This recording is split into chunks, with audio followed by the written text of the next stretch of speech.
हे guys good morning. तर सकाळी-सकाळी माझे कपकेक खाण्यापासून होते आणि त्यानंतर मी कामाला लागून जाते. आजही मी घरी होती बघा. घरात राहिलं ना, की असं सवय लागून जाते. हां. नाही, असं नाहीये.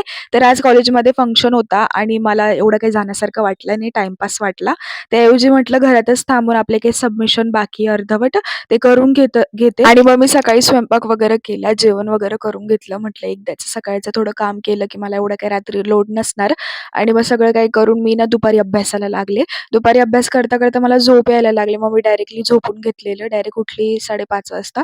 5:30 वाजता उठून बघते तर मम्मी हे करत होती. मी तुम्हाला बोलली नाही का, की ते मिल्कशेक पावडर मी तुम्हाला सांगेल. ते बेसिकली याच्यामध्ये ना खूप काही वस्तू ज्या प्रोटीनच्या असतात लाइक मखाना, जवारचं पीठ, ज्वारीचं पीठ सॉरी आणि त्यानंतर खारी खोबरं असं खूप काही असं मिश्रण एकत्र करून आहे ना ती पावडर करत असते. त्यानंतर माझंही थोडंफार स्नॅक चालू होतं, तोंड चालू होतं इकडं-तिकडं खा वगैरे.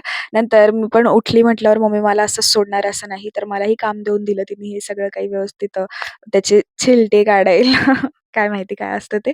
त्यानंतर मामाची मुलगी आली होती, म्हणजे मामा आले होते घरी. ही क्यूट लिटल पम्पी रोझी खूप क्यूट आहे ही. Thank you for watching. भेटूयात उद्याच्या व्लॉगला. Bye bye.